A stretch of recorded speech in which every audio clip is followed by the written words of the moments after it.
Hey guys, this market update. I think 60 to 70,000 should be the support level for this bear market or this sell-off. You just have so much price action there, right? So the previous bear market found a low more or less at the previous all-time high. That happened before that as well. And then here, 60 to 70,000, this is the previous all-time high. And we're at this again. We had this huge summer chop here as well. So there's a lot of price action here. And so you would expect 60 to 70K to be the kind of major support zone. And what is going to drop us lower than that? Yeah, a war in the Middle East, maybe? That already happened, right? And what you're seeing is that as people potentially try to price in an end to this, some sort of better outcome than what we're in right now, Bitcoin is outperforming. Bitcoin is up 12% in the last few weeks. So look, this is cherry picking data, right? You had a big dump in Bitcoin, right? Bitcoin's underperformed. However, in the lead up to the war that we didn't really know about because mainstream media wasn't covering it, you had this huge outperformance of gold and silver, right? We know why now. Central banks were buying it, bringing it in, and certainly not selling any so that they could have that asset base to pay for the war, because look what happens in a war. Fiscal blows out, right? Much less income, much less activity, spending, because you have to defend yourselves. Middle East countries have lots of gold. So they were obviously not selling that, creating a shortage, maybe even buying it. And now they're selling it to pay for things because their fiscal's blowing out. That makes sense. So now what you've got is gold coming off, and maybe the market is saying, we don't have to be defensive anymore because kind of the worst happened. And so maybe we can try to price in the future, which is a little bit more hopeful. And Bitcoin is hope. Bitcoin is hope for the future. Bitcoin is attacking. That's why I want to own it. I don't want to own gold. I'm never ever going to buy gold, right? Never. Because it's just not, it's not the pure hopeful asset that I want, right? As my asset base.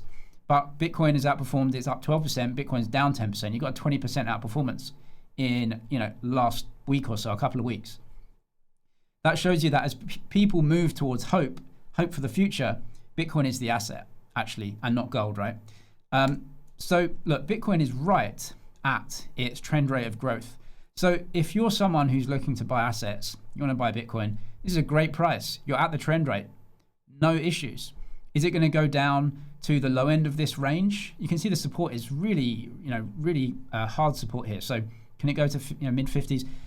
The worst has kind of happened, right? Like, what else can happen? Touch wood, right? I guess things can get way worse, right? We don't know what's going to happen. We don't know if the war's going to carry on and they're not going to, right? We can't trade that. But we kind of had this major scenario. Bitcoin did fall. So 50, 60, can it get to 50? I mean, you're talking about going back to the ETF price when it launched, which is a really bad bear market. Happened in the last bear market when the entire industry broke up. It's not happening anymore, right? It's very, very different. So look, we're in the zone.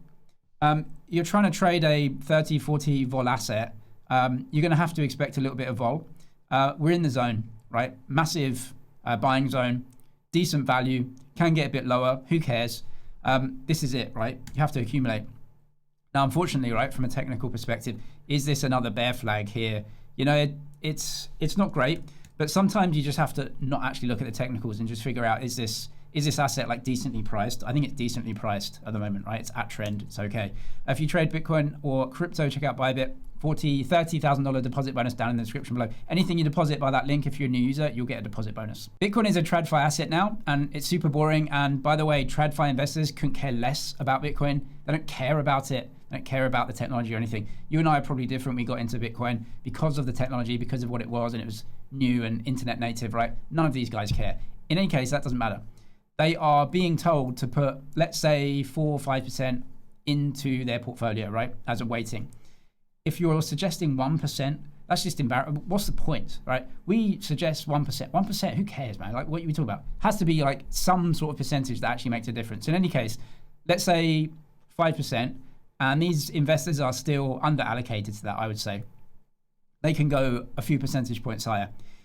In any case, it doesn't matter, because Bitcoin is in a bear market and it's $70,000 a coin, which is like a dream, an absolute dream. We were just dreaming about Bitcoin potentially reaching 70K one day as like a massive bull market. And now we're in a bear market at 70K.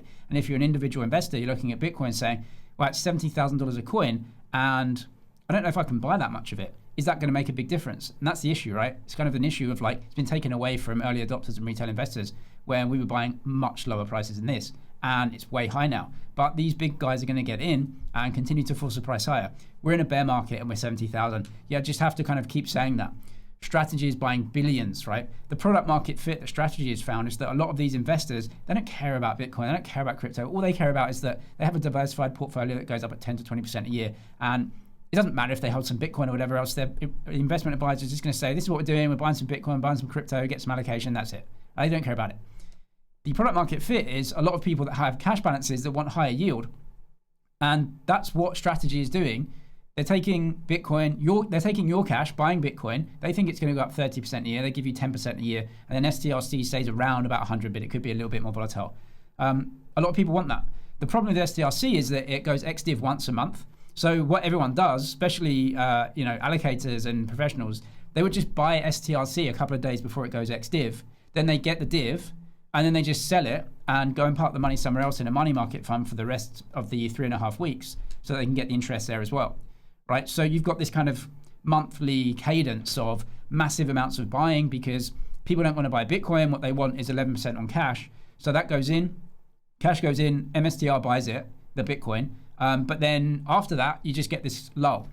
Strategy are one of the major buyers. You can see it when they're buying in the middle of the month. It's pushing prices higher. So it doesn't feel like there's a massive amount of supply.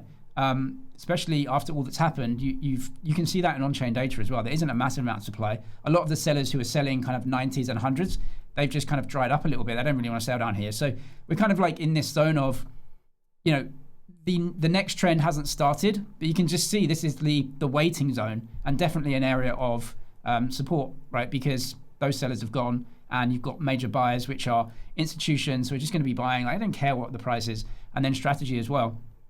But let's see what happens next month as well, because in the middle of next month, you'll get the buying into STRC again. So they'll be buying a lot more. And they've just increased the STRC and MSTR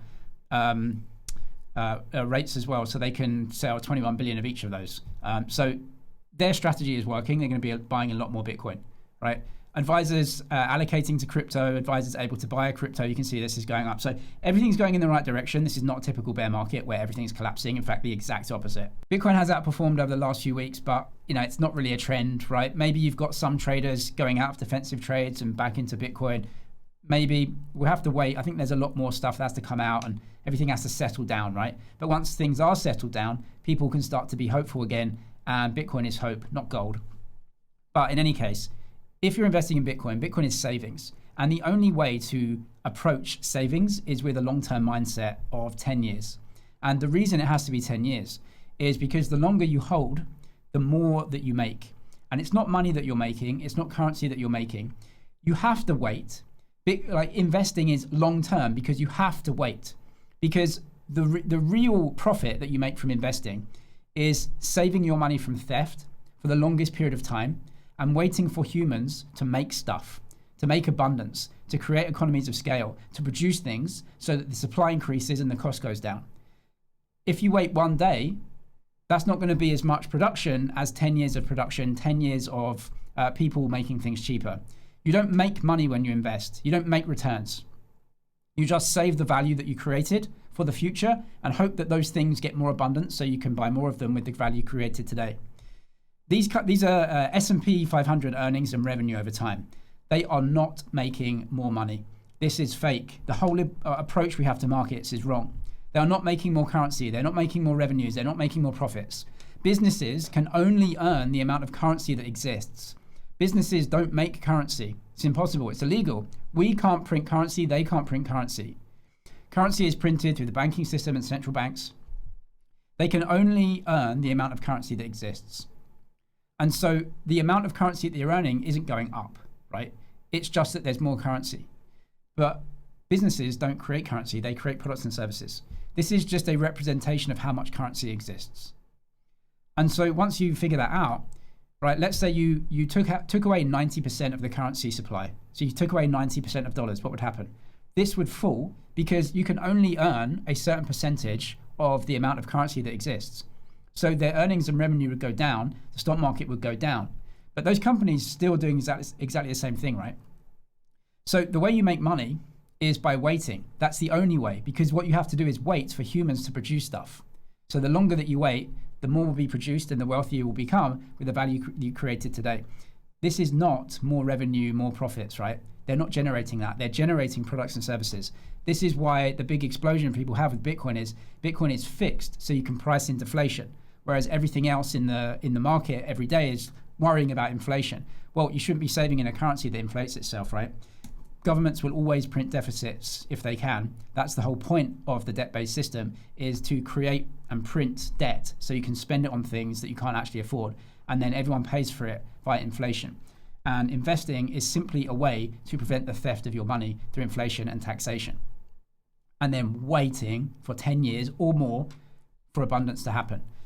The stock market isn't going up. You're not making any returns in the stock market. The only returns that you see that are positive versus currency is the currency that gets printed. These companies cannot make more currency, right? If the amount of currency stayed flat, how can these companies constantly make more of it? Can't happen.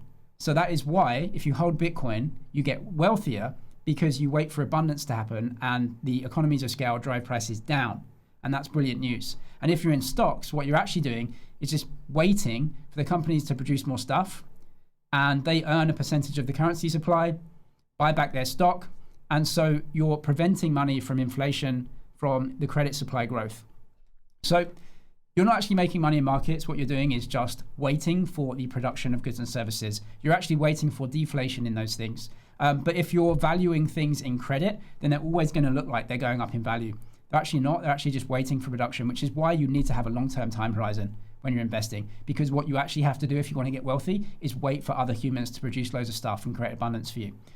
In any case, you can see currency debasement.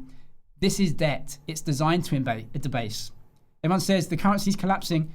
The currency's constantly collapsing because it's debt. The whole point of debt is to create it and just create and spend, right? That's the point of debt. So yeah, it's going to look like the stock market's going up. It's going to look like Bitcoin's going up.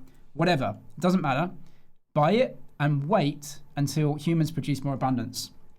And if you're saving in this stuff, that's just absolutely crazy. Like, that's just bizarre, right? Why would you save in credit that the actual use case of is just printing it?